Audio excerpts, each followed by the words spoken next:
Vamos a dar comienzo a este primer encuentro. Así que muchas gracias a todos por sumarse. Les voy a dar la bienvenida. Es un honor darles la bienvenida en este nuevo ciclo de encuentros sobre políticas hídricas en Latinoamérica que hemos organizado entre el capítulo latinoamericano y del Caribe de la Asociación Internacional de Recursos Hídricos en conjunto con el Instituto Argentino de Recursos Hídricos. Bueno, ¿qué nos motivó y qué nos trajo hasta acá?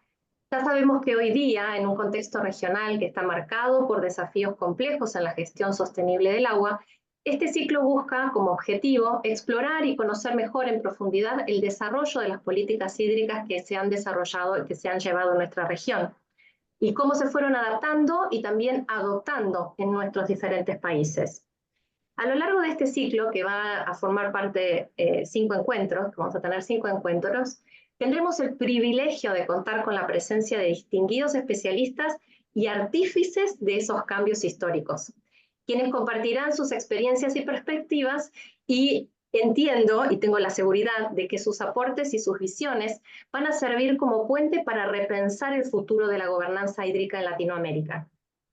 Bueno, sin más demoras, yo tengo el placer en este momento de presentarles a quienes nos van a acompañar en este primer encuentro, que es el señor Benedito Braga y el señor Miguel Solanes, y quienes van a estar acompañados con la moderación del presidente del Instituto Argentino de Recursos Hídricos, el señor Víctor Pochat.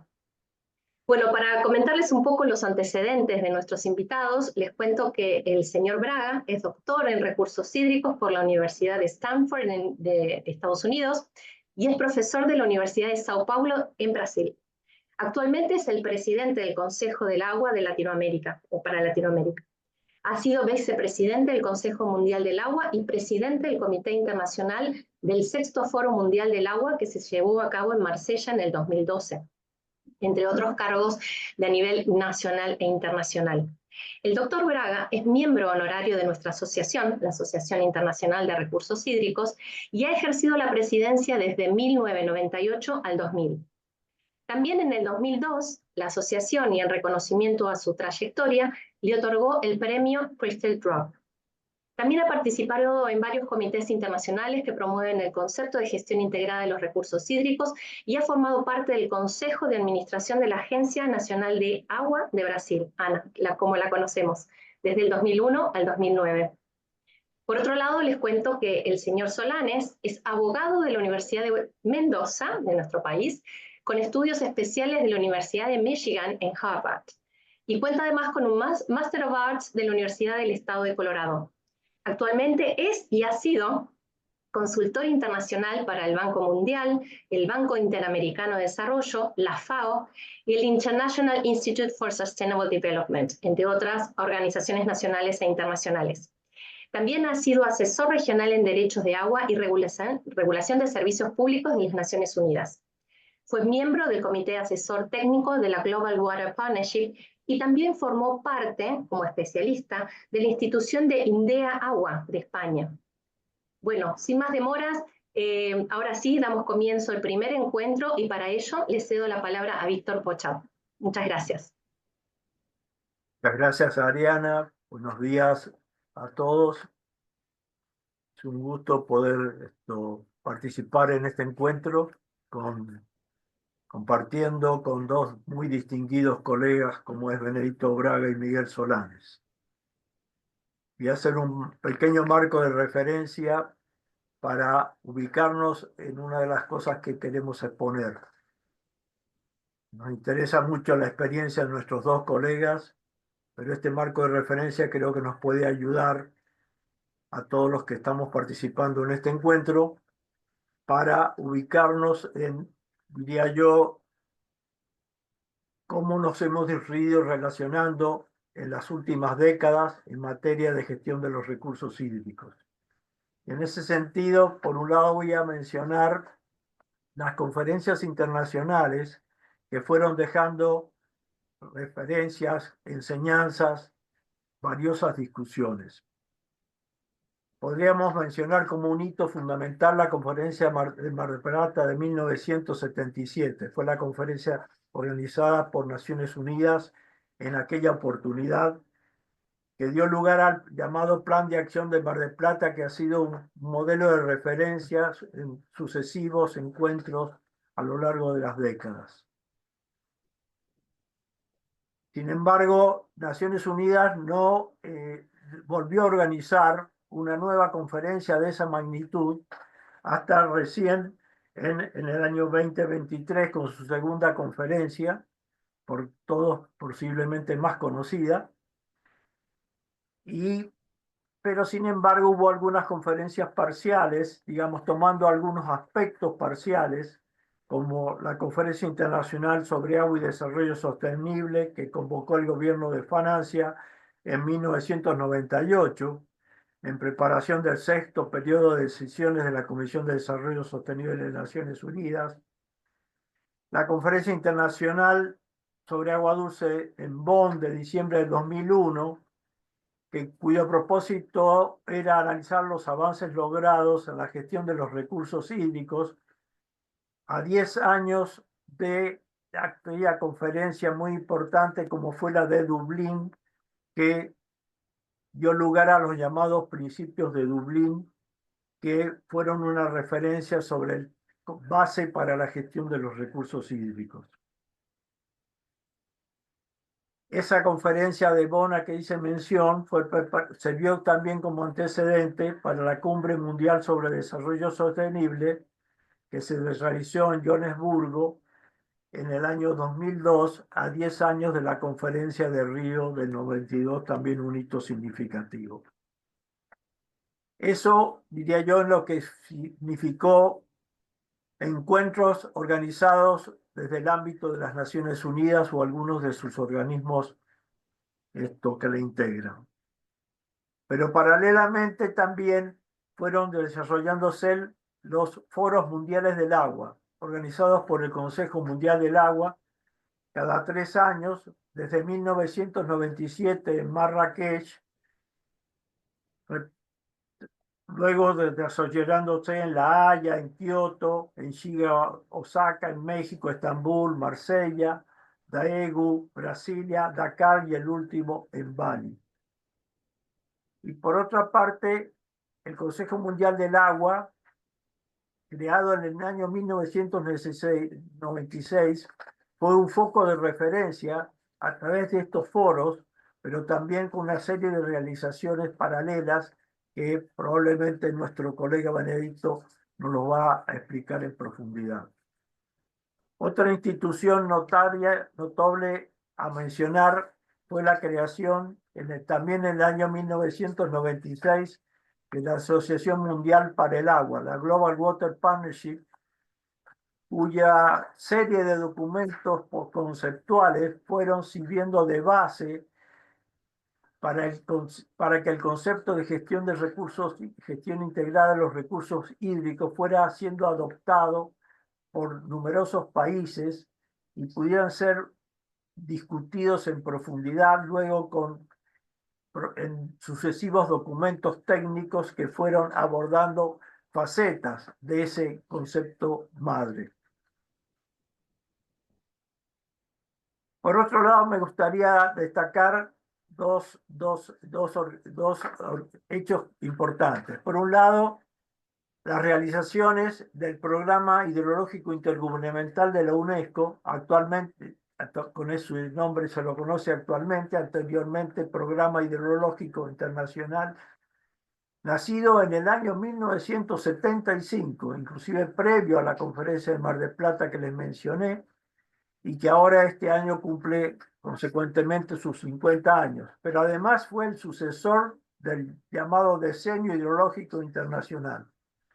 Ese fue un programa y es un programa realmente señero en cuanto a que a partir de los conceptos básicos de hidrología y su desarrollo científico y tecnológico, luego fueron aplicando esos conceptos en la aplicación de la gestión del agua.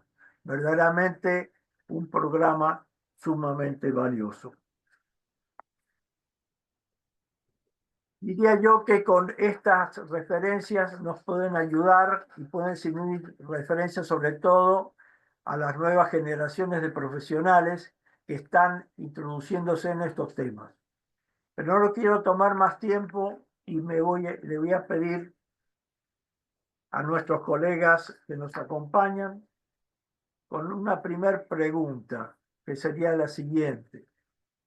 A partir de las experiencias de ustedes, Benedicto y Miguel, y su trayectoria, ¿qué aspectos relacionados con la evolución de la gestión de los recursos hídricos en las últimas décadas les gustaría destacar? Empezamos por Benedicto, por favor. Adelante, Benedicto.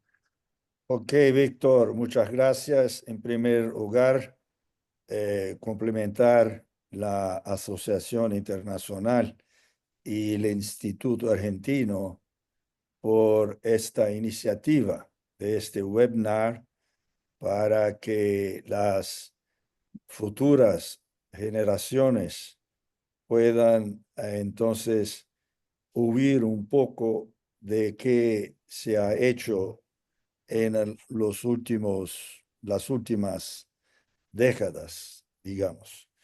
Y su introducción, Víctor, fue excelente, porque ya nos troce la, digamos, Naciones Unidas y también la sociedad civil organizada, los trabajos que han hecho en pro de una mejor gestión de los recursos hídricos. Lo que podemos notar de su descripción es que Naciones Unidas ha estado dormente por muchas décadas en relación al tema del agua, ¿no? Por eso que en la conferencia de Dublín en 92, antecediendo la ECO 92, en Río, la famosa conferencia de Naciones Unidas para el Medio Ambiente, entonces las Naciones Unidas han hecho algunos programas, algunas instituciones como la UN Water, que también una tentativa de traer el tema del agua para discusión entre los gobiernos. Pero mi mensaje acá es de que el tema del agua es multisectoral y también tiene muchos actores que van además de los gobiernos de las Naciones Unidas, ¿no? Tenemos el sector privado, cada vez más participativo, principalmente en el tema de saneamiento, que es uno de los desafíos más importantes de la gestión de recursos hídricos hoy en el mundo. No solamente en el mundo en desarrollo, pero también en el mundo desarrollado donde las estructuras ya están seniles y necesitan montos expresivos para recuperarlas, ¿no? Bueno, entonces es decir que nosotros hemos visto desde la 1977 en Mar del Plata algunas evoluciones en Naciones Unidas, sí, sin duda, pero yo gustaría de destacar el Consejo Mundial del Agua, que fue una idea que apareció en esta reunión de Dublín y durante un congreso de la Asociación Internacional de Recursos Hídricos. Y yo era el presidente de la asociación en aquella oportunidad, cuando se creó el Consejo Mundial del Agua, con el apoyo del Banco Mundial, con el apoyo de la UNESCO, también de la IWRA, otras asociaciones profesionales, para que entonces los profesionales pudieran hablar con los tomadores de decisión, ¿no? Con los gobiernos, con el sector privado, y sobre la importancia del agua, sobre los desafíos y principalmente sobre las soluciones que podemos tener para el tema del agua. La GWP, también una parcera del Consejo Mundial hoy, que introduce el concepto de la gestión integrada de recursos hídricos. Un concepto muy importante, interesante, que tiene desafíos muy grandes para la implementación, porque sí, el agua tiene este cross-sectoral, esta situación, pero tienes que traer para junto de la gestión los ministerios, las secretarías de otros sectores de la sociedad para trabajar juntos, para que la cuenca hidrográfica sea la unidad de planificación. Y esto fue algo que en Francia, un país unitario, fue con mucho suceso. Fue algo que las agencias de cuencas hidrográficas tienen un presupuesto muy largo para hacer infraestructura, para tener la gestión por cuencas. Los países federados tienen un desafío mayor, porque en estos los estados o provincias tienen sus propios ríos y lagos que tienen que compartir dentro de este concepto de la gestión integrada. Pero yo soy un optimista de nacencia, ¿no? Y veo que estamos mejores hoy do que a 30, 40 años detrás.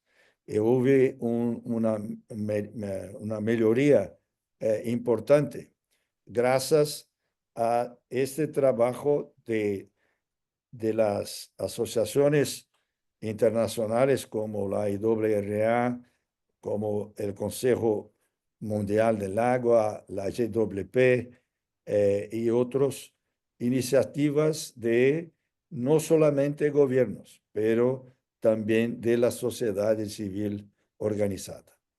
Con esto, como soy muy cumplidor de los tiempos, para que el señor Solanes, que es muy capaz, pueda hacer sus consideraciones también.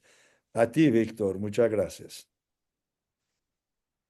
Muchas gracias, Benedicto. Entonces le paso la palabra a Miguel, que nos interesa mucho a partir de su valiosa trayectoria, ver cuáles aspectos te gustarían destacar, Miguel. Bueno, muchas gracias y gracias por las generosas palabras de Benedicto, la tuya y toda la introducción. Yo hago esta presentación basado práctica y exclusivamente en experiencias concretas. La primera es que los contextos son importantes. Los países con cierto tipo de clima han desarrollado cierto tipo de instituciones adaptadas al clima. Hay una conexión, yo diría, bastante directa entre la puesta en valor del agua y la capacidad de prestar servicios vinculados al agua a la población y la economía del país. El contexto macroeconómico induce o no a inversiones, induce o no a desarrollo económico, genera o no recursos para pagar servicios. Hay también una conexión directa entre el agua y la sociedad, no solo en el sentido que la sociedad utiliza el agua, sino que las características sociales, información, transparencia, apertura, corrupción, determinan mucho de lo que puede incidir de nuevo en la puesta en valor del agua y la capacidad de proveer servicios a la población. Concretamente, en sociedades de altos niveles de corrupción, según los estándares internacionales que la miden, los recursos nacionales que van en el camino a la corrupción son los que no se usan ni en desarrollar el agua ni en proveer servicios a la población. Hay discusiones en todos lados en este momento, o mejor dicho, en los lugares que me ha tocado actuar, entre la puesta en valor del agua, la generación de servicios de agua y la cuestión ambiental. Hay una noción en varias áreas del pensamiento que debemos propender a una preservación ambiental para llegar o cuidar el estado de virginidad natural del ambiente. Y acá el único comentario posible es que cuando el Homo sapiens salió de África hace 200.000 años, se calcula en que salieron 1.200 personas. En este momento tenemos una población mundial de 11 billones de habitantes y ya desde que se produjo el famoso informe sobre agua, ambiente y economía de hace casi 20 años, se dejó claro allí que no se podían satisfacer derechos humanos ni necesidades humanas con ese tamaño de población, teniendo como objetivo la preservación de la virginidad ambiental.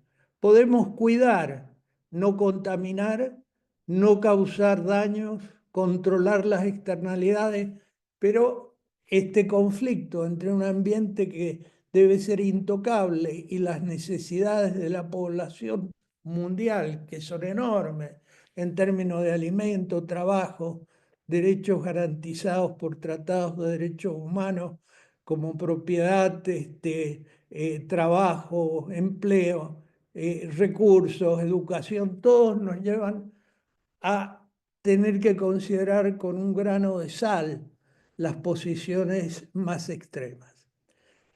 Otra cuestión que sale de lo que humildemente uno ha podido apreciar es que agua y capital son bienes que se acompañan.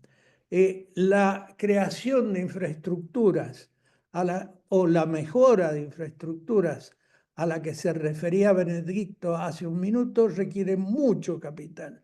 Y este capital no necesariamente tiene que ser provisto solo por el Estado, descontando el hecho de que haya estados que no tienen posibilidad de proveer capital porque tienen otras prioridades o simplemente porque son pobres.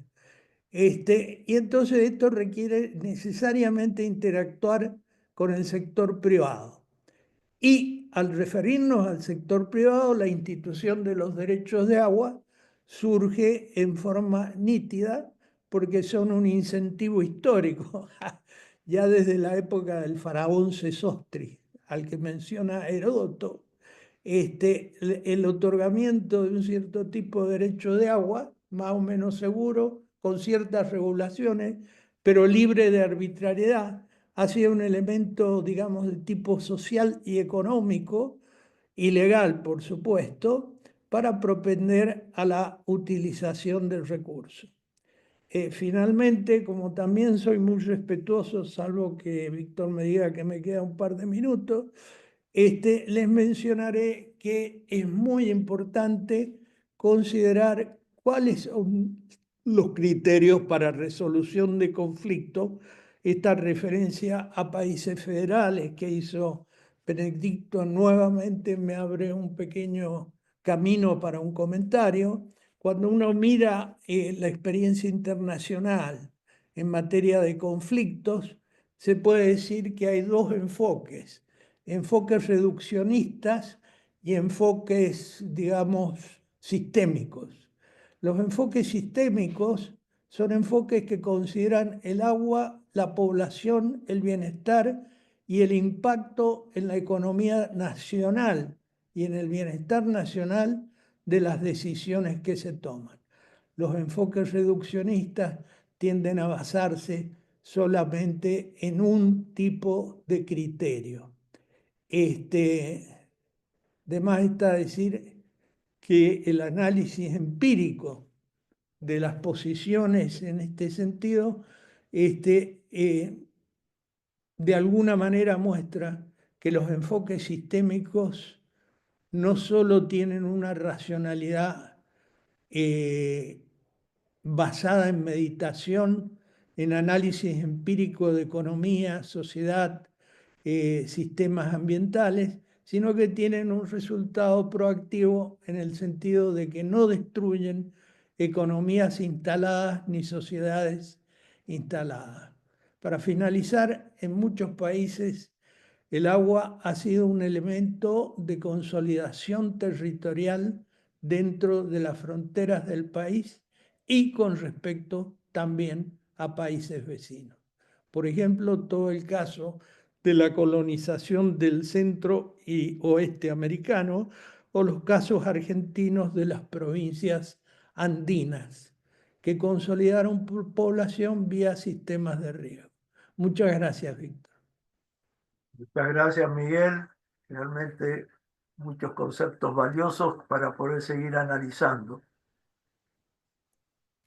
Justamente la segunda parte, diría yo que me gustaría ver de estos aspectos que ustedes han, digamos, esbozado en sus primeros comentarios, cuáles profundizarían, tal vez alrededor del tema, podríamos llamar riesgos. Riesgos no solamente de orden climático, sino económicos, comerciales, políticos, que afectan el comportamiento, por ejemplo, de los usuarios de agua y las posibilidades de producir bienes y servicios. ¿Qué te parece, Ben? ¿Cuál destacarías esto? No necesariamente ajustándose perfectamente a esta pregunta, sino, digamos, a la luz de tu experiencia. Bueno, yo pienso que hoy el riesgo climático es uno fundamental para nosotros en el área del agua, del saneamiento. ¿Por qué digo eso? Porque los impactos de los cambios climáticos son directamente correlacionados con el agua. Cuando se habla de cambio climático, se piensa luego las sequías más largas, las ah, las inundaciones más intensas. Todo esto, tanto las sequías más largas e inundaciones más intensas, de una forma más frecuente, que estamos observando en diferentes sitios, ¿no?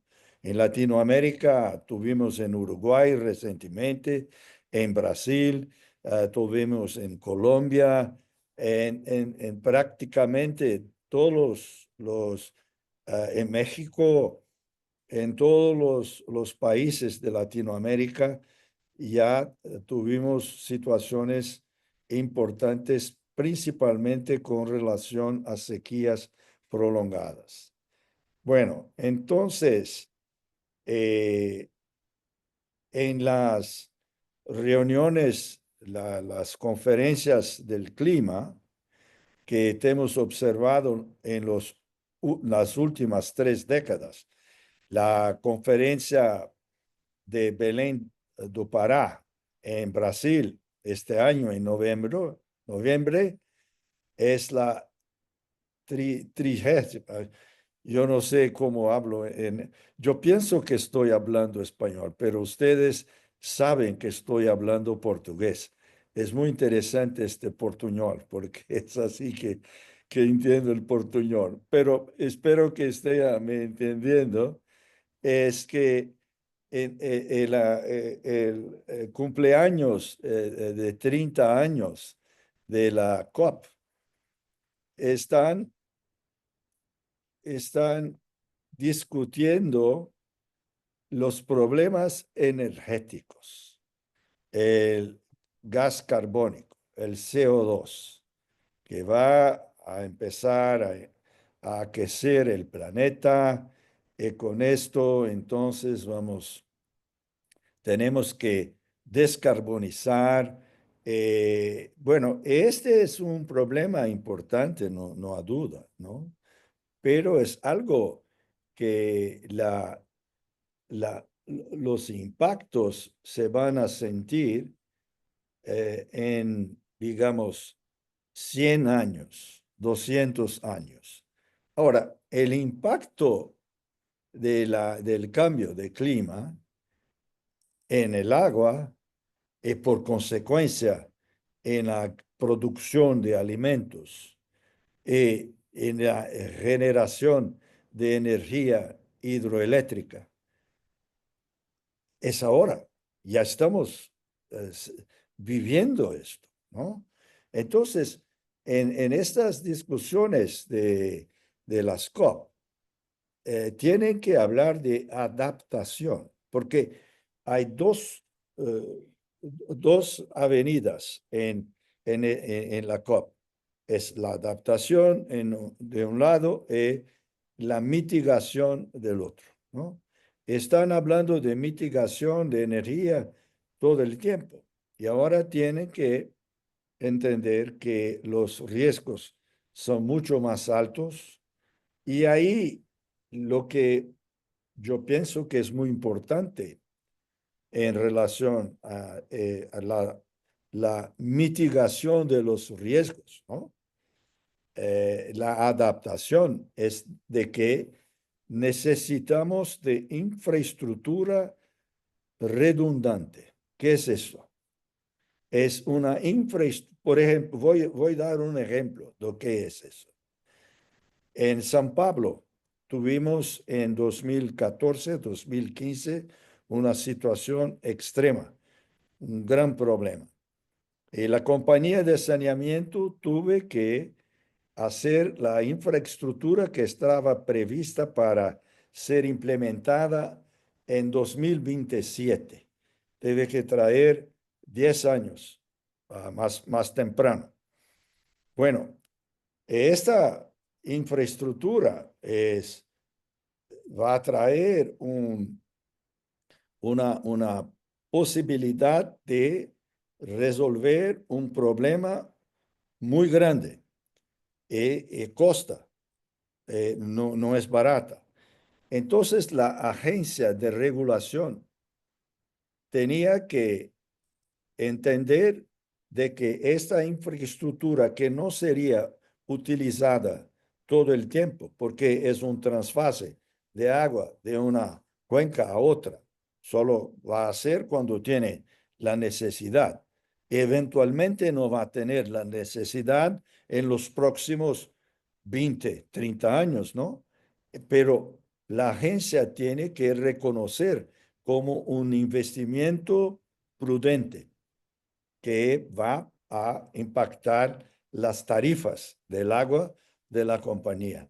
Entonces, esto es un concepto muy importante que la IAA podría estudiar mejor juntamente ahí con los expertos en economía. El señor Solanes está ya a pensar cómo hacer eso en un contexto más regional de Latinoamérica, pero es infraestructura para enfrentar los riesgos climáticos. Y también la utilización racional del agua.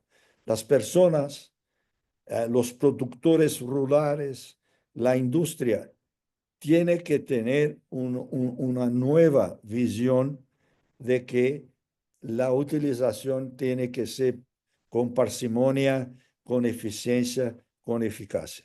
Bueno, gracias. Esto que tengo para traer a la discusión. Gracias. Muchas gracias, Benedicto. Ahora le hago la misma pregunta a Miguel. Tal vez él esbozó algunos de estos riesgos ya en su introducción.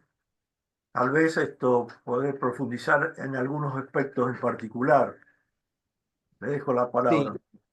muchas gracias. Bueno, de nuevo le tengo que agradecer a Benedicto porque ha abierto un buen camino para digamos, para esta discusión, que por otro lado es extremadamente compleja y extremadamente frágil en cuanto al camino que hay que recorrer para, digamos, tener algún tipo de preparación con respecto a este tema del cambio climático y su impacto.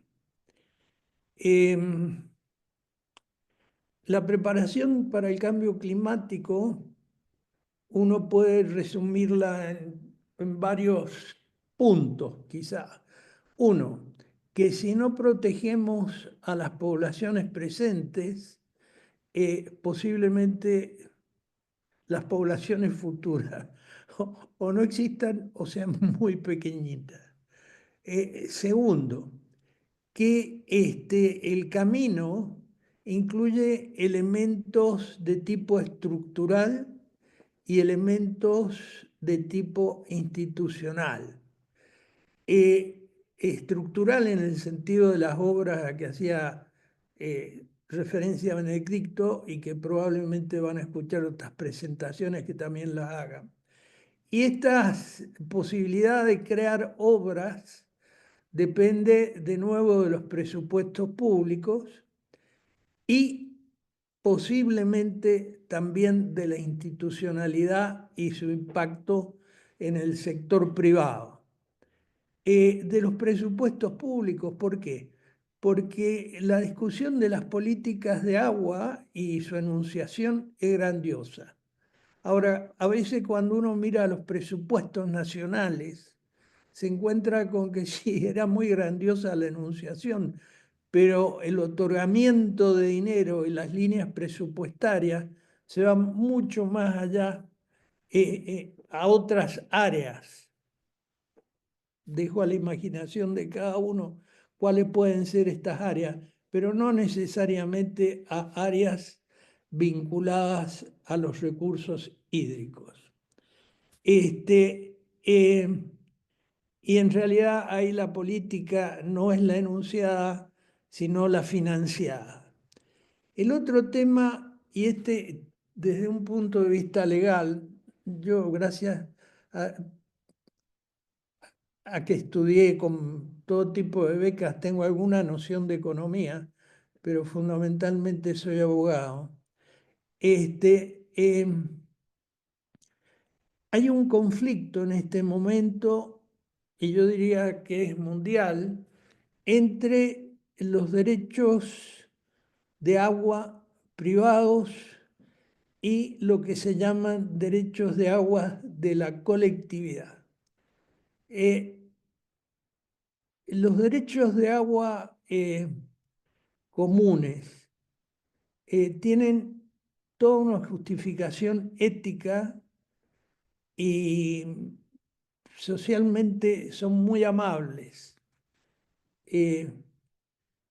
Pero ya desde hace décadas sabemos que lo que es de propiedad común quiere decir que todo el mundo puede usarlo pero nadie de los que está usando va a contribuir significativamente a la protección de estos recursos. Lo van a usar, pero si ustedes les piden que pongan cantidades grandes de dinero para cuidar, proteger o buscar otras alternativas, simplemente no pasa. Esto en economía se conoce como la tragedia de los comunes. Es de todo, como es de todo, todo usamos y nadie realmente ni financia ni protege. Por eso las sociedades con escasez, y esto viene ya de la época de los egipcios y de los asirios y de los árabes y los españoles después de la Reconquista y actualmente el oeste americano, Australia, Chile, en parte el oeste argentino, han cuidado muchísimo las inversiones en el agua a través de derechos de agua, que son derechos que otorgan facultades privadas en interés público y están sujetas a una cantidad de regulaciones para evitar monopolios, contaminación, abusos, no uso, etc. Este es un aspecto, esta dualidad, infraestructura, institucionalidad en términos legales. El otro aspecto que es muy importante es la institución de manejo del agua acá, pero del agua recurso. Y la experiencia ha sido que las instituciones que tienen gran cantidad de atribuciones con respecto al agua y juntan manejar el agua recurso, manejar el agua potable, manejar la energía, construir obras y promover algún tipo de sector que usa el agua, tenemos muchos ejemplos a la mano, no terminan bien en el sentido de que su manejo del agua es pobre, son instituciones capturadas por intereses otros que el manejo del agua, que como es una cuestión regulatoria, técnica, intelectual, muy seria, no cae bien en general porque es una institucionalidad para control, no es una institucionalidad para otorgar dádivas ni prebendas. Entonces es tremendamente complejo, pero la especialización, la capacitación, la independencia, los recursos y el poder legal y económico de estas instituciones es tremendamente importante. Necesita más desarrollo, necesitan análisis crítico. ¿Qué pasó en tal país? ¿Qué pasó en tal otro? ¿Hay algún país que en este momento en la región cumpla con alguno de los paradigmas de lo deseado? ¿Hay algún otro que esté lejos, lejos, lejos de lo deseable? Podríamos dar ejemplos acá, pero por supuesto no lo voy a hacer por una cuestión de diplomacia. Finalmente, las políticas que más afectan al agua probablemente están muy lejos de la del agua. La política económica, la política agraria, la política energética, etc. Con esto cierro, espero no haberme pasado. Muchas gracias, Miguel. Agradezco a ambos tan respetuosos de los tiempos que nos permite, digamos, explayarnos tal vez un poco más inclusive. La inquietud que se plantea ahora es pensando en los actuales gestores y sobre todo en los futuros gestores del agua que nos están escuchando en este encuentro. ¿Qué mensajes les transmitirían? Para que ellos vayan reflexionando sobre esta base de esta experiencia que ustedes han ido transmitiendo y, digamos, qué tendrían que tener en cuenta, cómo tendrían que abordar los problemas? Adelante, Benedicto. Te dejo la primera inquietud. Ok, bueno, yo voy a hablar para los futuros gestores. Los actuales ya están ahí, bueno, a ver lo que hacen, ¿no?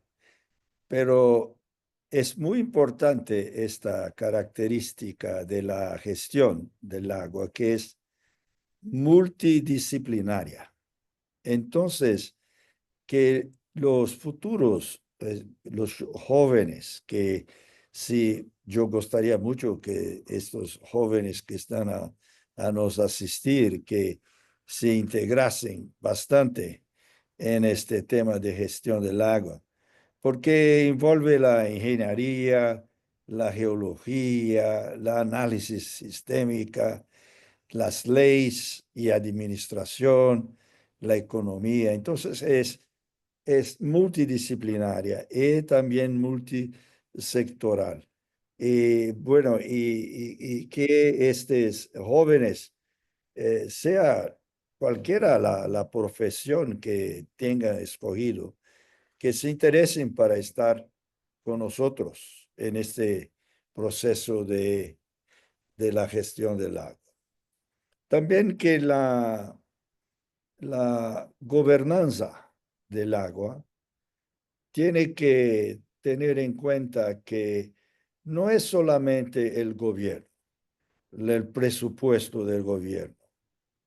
Tiene que huir los interesados en el agua, la industria que está allá, los agricultores, las organizaciones de la sociedad civil.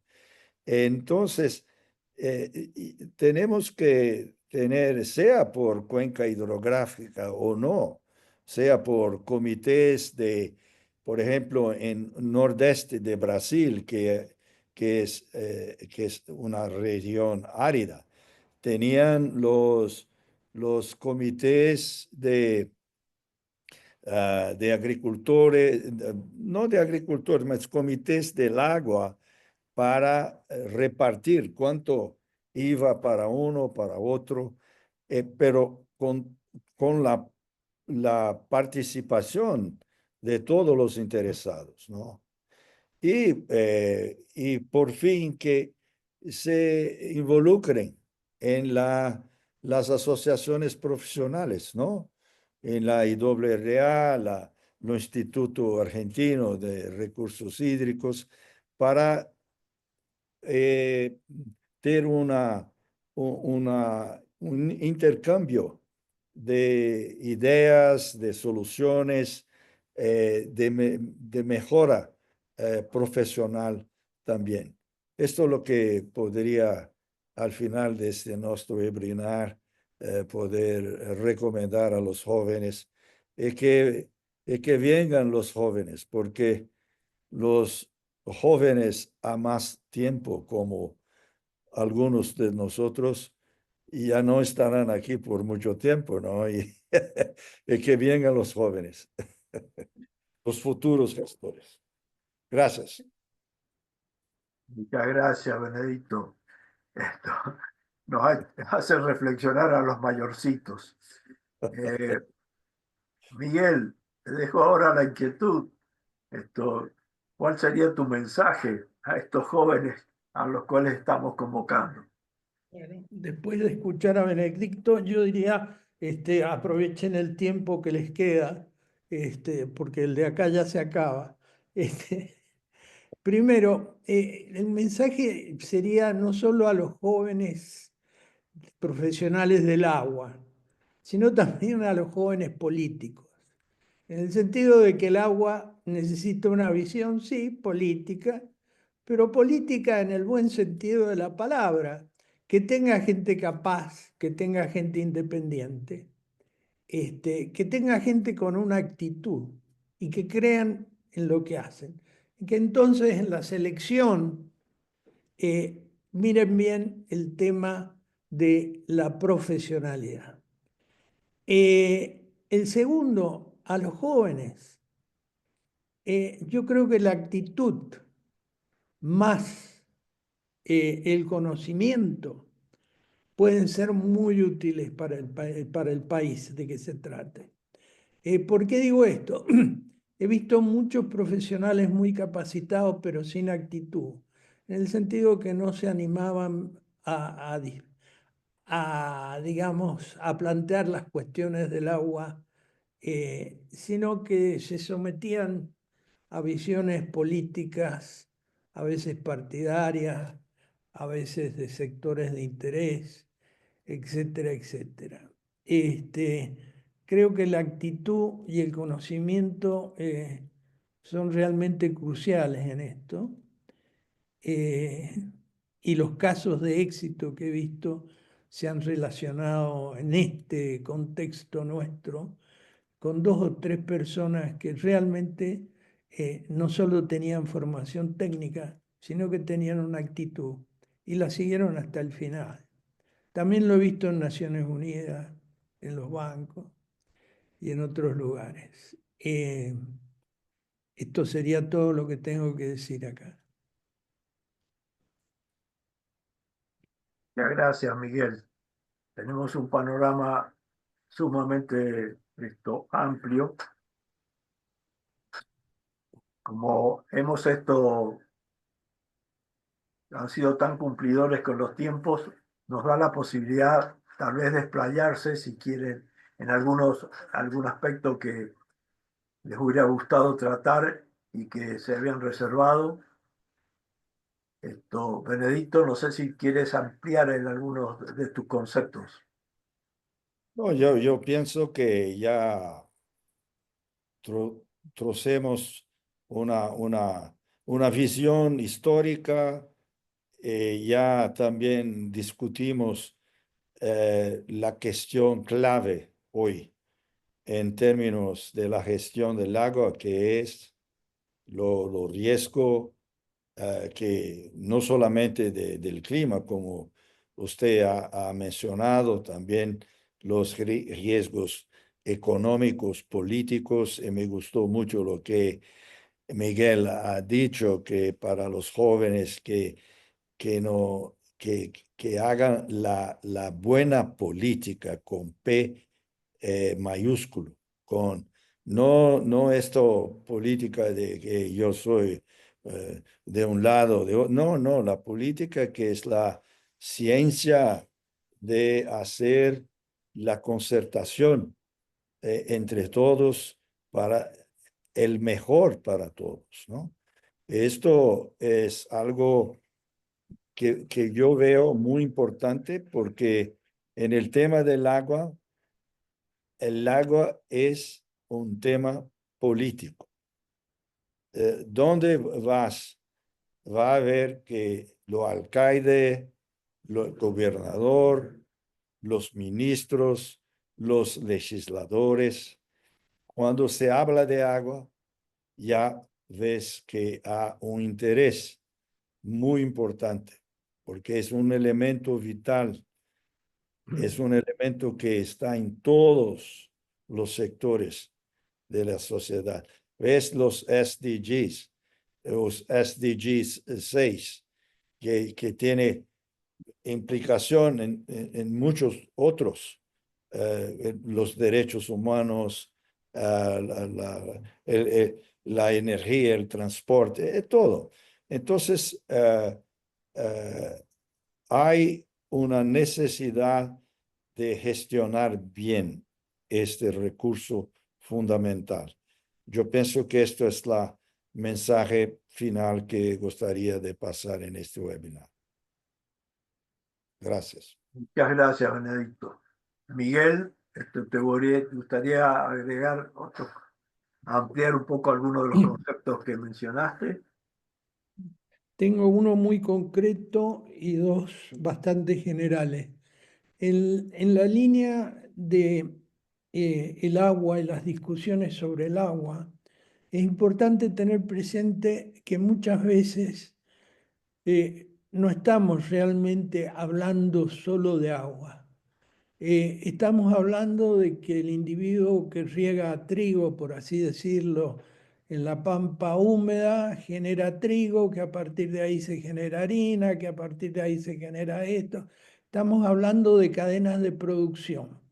En este sentido, cuando se toman decisiones con respecto al agua, es sumamente importante mirar las cadenas de producción económica y empleo. Y acá me voy a permitir robarle un poco de tema a mi amigo Humberto Peña.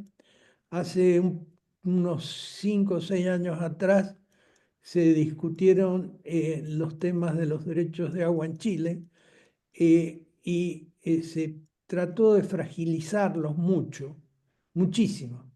Y en estos derechos de agua estaban vinculados producciones eléctricas, abastecimiento de poblaciones, producción minera, producción agrícola, producción agroindustrial, etcétera, etcétera.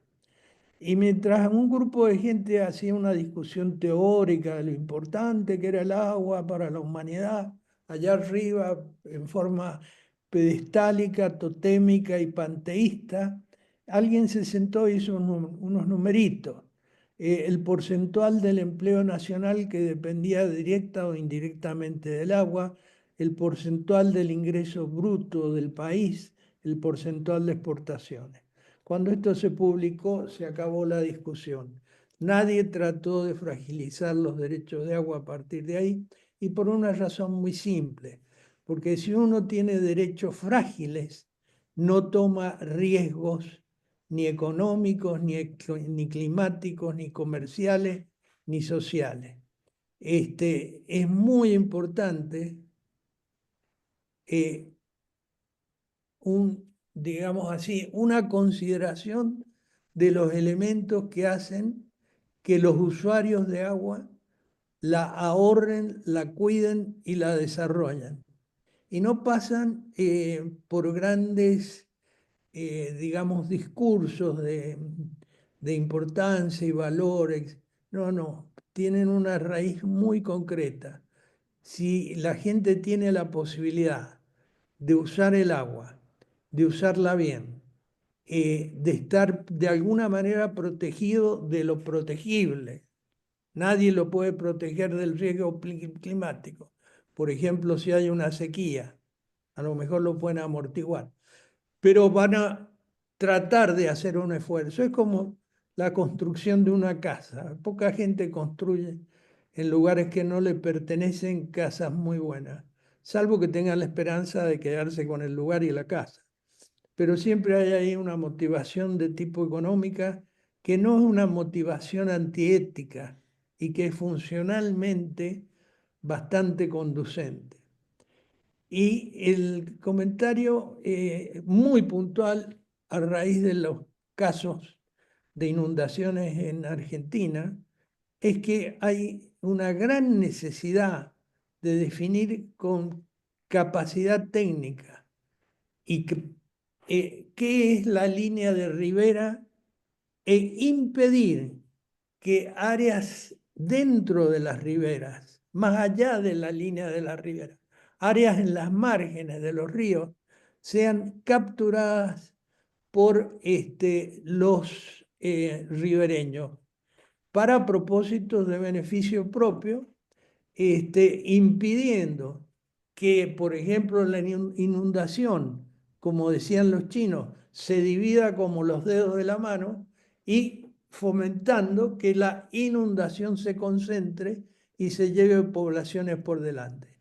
Esto ha sucedido en América Central, tenemos el caso de Bahía Blanca, tenemos los recientes casos españoles, y entonces vuelve a un tema que es conocido de la época de los romanos, pero que requiere mirar bien los periodos que vamos a fijar para las más altas aguas. A mi juicio no pueden ser nunca 5 años, que creo que he visto esto en una ley en la provincia de Buenos Aires y también en una propuesta legal reciente para Mendoza. Y después y determinarlo, y una vez determinado, que se enfatice que de acá no se pasa. Y si se pasa, que paguen los daños y perjuicios, que son, ustedes lo conocen mejor que yo, están ahí. Con eso termino, Víctor. Muchas gracias, Miguel. Eh, Había algunos, esto parece que tendríamos algunas preguntas en el chat. Hay una que habla, dice, pensando en la agenda más allá del 2030, ¿cuáles serían las prioridades que habría que tener en cuenta para el tema de la gestión del agua? Le pregunto a Benedicto primero y luego a Miguel. Ah, perdón, yo tuve un problemita acá. Podría decir, Víctor, no entendí muy bien. La pregunta que nos hacen es, pensando en la Agenda 2030, pero pensando más allá de la Agenda 2030, ¿cuáles serían las prioridades a tener en cuenta para una buena gestión del agua? Bueno, yo pienso que la prioridad sería, sería tener más infraestructura, sea la infraestructura verde, como algunos de las personas más al lado de ambiente, como Miguel ha dicho, esto tiene que tener espacio para cuando la inundación viene. O sea, tienes que tener, pero es una infraestructura porque costa dinero para que no se pueda, para tener este espacio, ¿no? Y también la infraestructura gris, que se dice que es la tradicional. Y también tenemos que pensar en los recursos hídricos no convencionales, como por ejemplo el reuso del agua para fines potables, también, no solamente para agricultura, desalinización del agua en algunas situaciones en regiones costeras.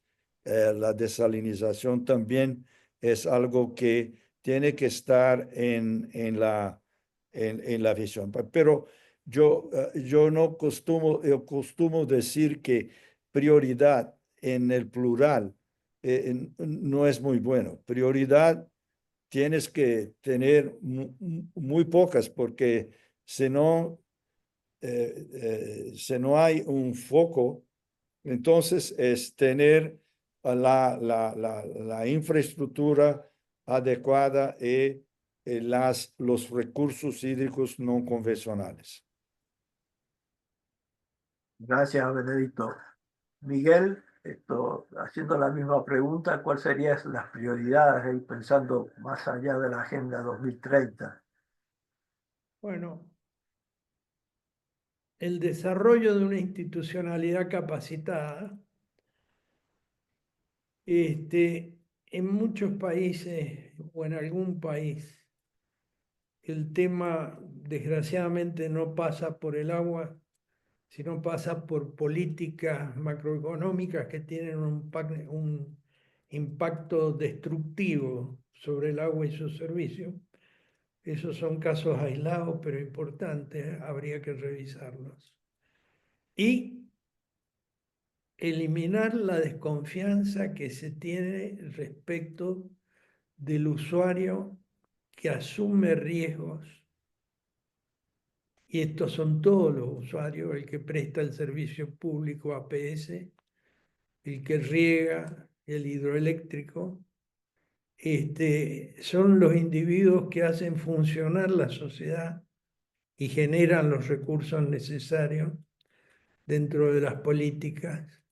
Y entonces esa visión desconfiada del usuario debería corregirse.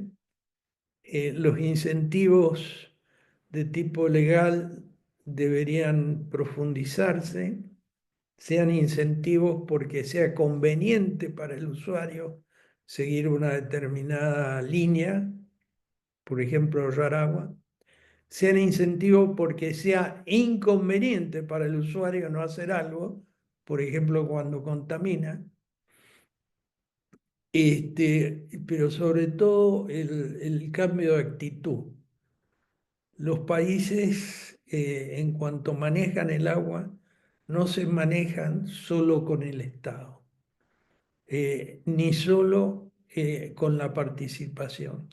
los usuarios directos en este contexto de estados, participación y usuario son al final los sujetos que mueven la máquina actual en el campo.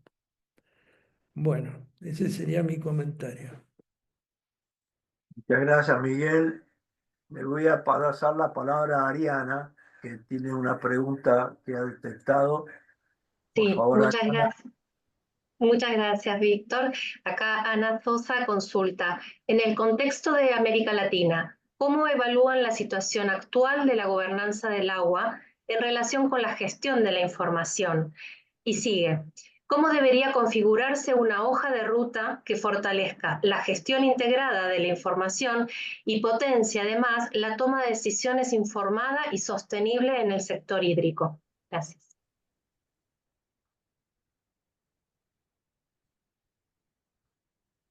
Benedicto, no sé si esto te quedó clara la pregunta. ¿Estás esto con Tal vez tu... Miguel pueda responder a esto. Bueno, gracias. Gracias. No creo que la pueda responder con la misma capacidad técnica que Benedicto, pero sí puedo decir que son muy pocos los países, casi ninguno, diría yo, o pocos, que toman decisiones respecto del agua basado en las cadenas de valor que genera el agua. Y que esto es una cuestión que requeriría mayor análisis, se le presta bastante poca atención. En alguna oportunidad lo recomendé en un país porque realmente no sabía qué pasaba con el agua y cómo impactaba. Sabía que se la tomaban y que regaban, pero más allá de eso, el impacto en la economía nacional, los ingresos de la gente no lo sabían. Pero es sumamente difícil llevar a la conciencia general o a la conciencia de la gente que está en los ministerios de planificación y economía estas cuestiones, y mucho menos a la conciencia de los jueces que toman decisiones.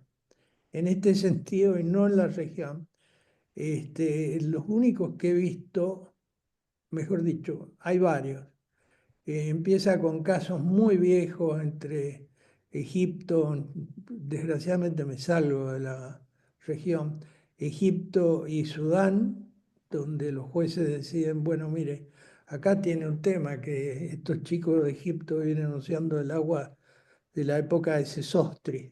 Así que bueno, vamos a tratar de protegerlo. Y también la jurisprudencia americana. En el resto yo creo que eh, me imagino que hay gente con una especialización mejor que la mía en cuestiones técnicas y en cuestiones de gestión de información puede responder mejor. Muchas Ah, gracias, bueno, Miguel. ah, Bueno, sí, Vic- Benedicto, sí. sí, en algunos países de Latinoamérica hoy tenemos una gestión de recursos hídricos bien organizada. Tiene el caso de Perú, con la Autoridad Nacional del Agua, que tienen la gestión por cuencas. En México con la Conagua, también tiene una gestión participativa con la información siendo proporcionada para todos los usuarios. En Brasil, con la Agencia Nacional del Agua Nacional, también los comités de cuencas, a pesar de ser un país federativo, también tiene esta gestión integrada, organizada. Pero hay ainda mucho trabajo a hacer hecho en este particular. Ok, bueno, yo tengo una situación de tiempo que tenía previsto 1 hora para este webinar. Eh, no sé cómo Víctor va a conducir, pero estoy diciendo que mi tiempo está finito. Estás Víctor, muteado, Víctor. está mute. Te agradecemos mucho, Benedicto, realmente tu esfuerzo, tu participación, tu aporte tan valioso. Así que te liberamos. Un abrazo grande. Un abrazo grande a todos. Miguel, Dios. un placer enorme reverlo. Ariana, Víctor y Sebastián. Un abrazo Muy a todos. bien, muy Chao. Muchas bien. gracias, Benedicto. Chao. Chao, chao. Bien, vamos entonces a dar por cerrado el evento. Ariana, te sugiero que digamos que puedas anunciar los próximos encuentros y de esta manera y Sí, adelanto agradecer a todos los que nos han acompañado, numerosos participantes de distintos lugares del mundo, así que nos sentimos sumamente honrados de esta, digamos, respuesta a nuestra convocatoria. Le dejo la palabra a Ariana para el cierre final. sí, muchísimas gracias. Nos queda la pregunta de Carlos Paoli, pero la vamos a hacer llegar a través de un mail posterior, si están de acuerdo. Les agradecemos a todos por estar acá presentes. Este es el primer encuentro de una serie de 5, así que los esperamos para el segundo, que se va a desarrollar en este mismo horario el día miércoles 30. En breve les vamos a estar enviando el link y la información, pero ya les adelanto que quienes van a estar participando y van a ser nuestros invitados es María Concepción Donoso, Jorge Rux, Axel Durugeni, y va a ser moderado por Guillermo Donoso con la asistencia de Ana Moghetti. Seguramente todos conocen a estos participantes, así que con mucho gusto los vamos a recibir. Así que bueno, esperamos que este sea un primer diálogo para poder profundizar como en tener una visión de la gestión sostenible, resiliente y equitativa para un futuro. Nos han aportado un montón de elementos que nos van a ayudar a pensar, a posicionarnos también hacia un nuevo futuro, un futuro que ya nos aprieta un poquito los talones y nos ayuda y nos empuja a tomar decisiones cada vez más certeras para poder hacer frente a los problemas del agua. Así que bueno, con estos pequeños aportes y con esta visión tan profunda... Antes de cerrar, Ariana, antes de cerrar, quiero agradecer especialmente Sí, por a favor. Miguel también por todo su aporte tan significativo en base a su tan valiosa trayectoria. Muchas gracias, Miguel. Adelante, Ariana. Sí, por Gracias a favor, ustedes. Miguel. Gracias a ustedes. Gracias Sí, a sí. ustedes. Es un placer. Muchísimas gracias, Miguel, por haberte sumado. Tu aporte ha sido esencial, muy valioso. Y bueno, ojalá podamos encontrarnos en un futuro cercano y que te sumes también a los comentarios de nuestros colegas en este ciclo de 5 encuentros. Esto es una construcción colectiva y todos son más que bienvenidos. Así que bueno, hemos cumplido con el tiempo, nos han quedado algunos minutos, así que podemos cerrar el ciclo en este momento, invitarlos para la semana que viene, para que se sumen y bueno, todas las preguntas que tienen también las pueden ir preparando para el martes 30. Así que bueno, los esperamos, muchísimas gracias y bueno, Miguel, Víctor, Sebastián, un placer y nos vemos pronto. Así que Chau, chau. muchísimas gracias, hasta luego. Hasta luego.